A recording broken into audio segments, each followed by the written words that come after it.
The stage is set for a historic showdown.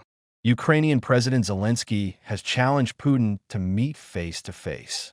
But there's one catch: an immediate ceasefire or no talks, with European leaders threatening new sanctions, and Trump casting his doubt. The world watches as diplomacy hangs in the balance. Will peace finally have a chance? Or will the war rage on?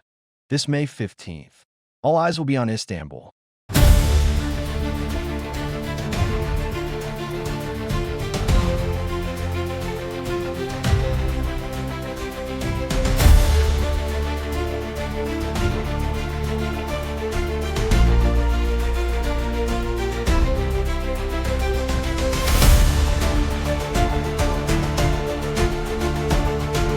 Ukrainian President Volodymyr Zelensky has publicly called on Russian President Vladimir Putin to meet him in Turkey on May 15th, proposing the first direct talks between the two since 2019.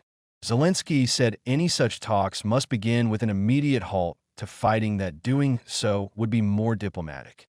There is a lot of diplomatic work today, both hours with partners and communication between partners in our support. Starting tomorrow, we expect a ceasefire. The proposal for this is on the table: a complete and unconditional ceasefire long enough to provide the necessary foundation for diplomacy could bring peace much closer. Ukraine has been proposing this for a long time. Our partners are proposing it. The whole world is talking about it. We are waiting for a clear answer from Russia that Russia's war will still have to end. The killing must end. Ukrainian forces will be ready to mirror their response with fairness. We have repeatedly heard from our partners that they are ready to strengthen sanctions against Russia if Putin refuses a ceasefire. We will see. And in Ukraine, we have no problem negotiating. We are ready for any format. That I will be in Turkey this Thursday, May 15th, and I am expecting Putin in Turkey personally. I hope this time Putin will not look for reasons why he can't do something. We are ready to talk to end the war. Thursday, Turkey. President Trump supported it, all leaders support it. Military WQ for much. And what the Ukrainian leader's statement came shortly after Donald Trump swiftly backed the proposed talks. He urged Ukraine to accept the offer without delay. Have you said thank you? President Putin of Russia doesn't want to have a ceasefire agreement with Ukraine, but rather wants to meet on Thursday in Turkey to negotiate a possible end to the bloodbath. Ukraine should agree to this immediately. At least they will be able to determine whether or not a deal is possible, and if it is not, European leaders and the U.S. will know where everything stands and can proceed accordingly. However, Trump cast doubt on whether Ukraine would make a deal. I'm starting to doubt that Ukraine will make a deal with Putin, who's too busy celebrating the victory of World War II, which could not have been won, not even close, without the United States of America. Have a meeting now. The momentum toward diplomacy follows heightened pressure from European leaders. On May 10th, UK Prime Minister Keir Starmer joined French President Emmanuel Macron, Germany's Friedrich Mertens, and Poland's Donald Tusk in Kyiv, where they demanded a 30-day ceasefire to begin on May 12th. Addressing media alongside Zelensky, the European leaders warned that massive new sanctions targeting Russia's energy and banking sectors would follow if Moscow rejected the call. Putin's proposal came just hours later. He stated, the talks would represent the first step towards a long-term, lasting peace, though he notably avoided addressing the ceasefire demand directly. But he added, we proposed to the Kyiv authorities to resume the negotiations. They interrupted at the end of 2022 to resume direct negotiations. And I stress, without any preconditions.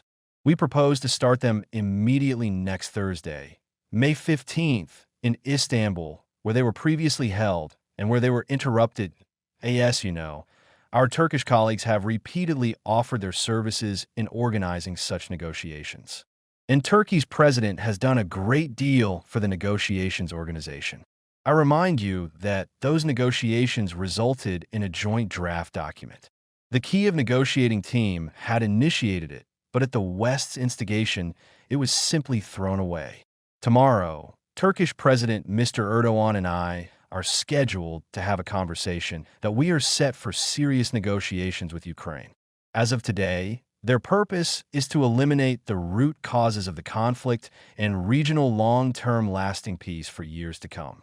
Yes, we do not rule out that in the course of these negotiations, it will also be possible to agree on some new truths, a new ceasefire, a real ceasefire which would be respected not only by Russia, but also by Ukraine, and which would be the first step, I repeat, towards a long-term, sustainable peace with Turkey and not a prologue to the continuation of armed conflict after the Ukrainian armed forces have been rearmed and re-equipped, and after they have been frantically digging trenches anew. Strongholds. Putin has made it clear that Moscow wants to restart peace talks with Ukraine. In Istanbul, based on the results of the 2022 negotiations, according to an investigation by Radio Free Europe, Radio Liberty Sistema, Russia's initial 6-page draft agreement, presented on March 7, 2022, demanded Ukraine reduce its military to just 50,000 troops and surrender its ability to develop or deploy long-range missiles or other advanced weapons. The draft also required Ukraine to recognize Russia's control over Donetsk and Luhansk, reinvest in the war-torn regions under Russian terms, and de facto legalizes Soviet and communist symbols. The stakes could hardly be higher as both sides dig in. Western allies and Trump alike appear to be converging on one point. If diplomacy fails again, the consequences, political, economic, and humanitarian, could escalate further.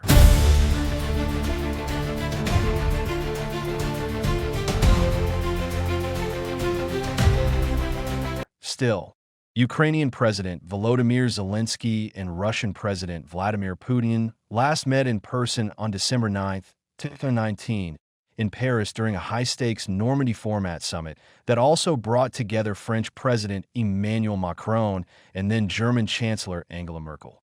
It was their first direct encounter since Zelensky took office earlier that year. The talks aimed to reinvigorate stalled diplomatic efforts to resolve the conflict in eastern Ukraine. Notable achievements included a pledge to exchange all remaining prisoners and a renewed commitment to an existing ceasefire in the Donbass region. However, progress stalled on thornier issues, including the timeline for local elections in occupied territories and control of Ukraine's eastern border. Zelensky later described the meeting as a cautious step forward, noting that while they were productive discussions around the Minsk agreements, troop withdrawals and gas transit disputes, the summit exposed entrenched differences. Russia did agree to a financial settlement over gas disputes, but broader political disagreements remained unresolved. Since then, direct negotiations between the two leaders have been virtually non-existent until now. Zelensky has issued a challenge for Putin to meet him in Istanbul on Thursday, the 15th of May, 2025, for direct talks aimed at ending the war. The invitation is conditional on a full and lasting ceasefire, beginning immediately. Putin has floated the idea of talks in Turkey, but has neither confirmed his personal attendance nor responded to the ceasefire demand.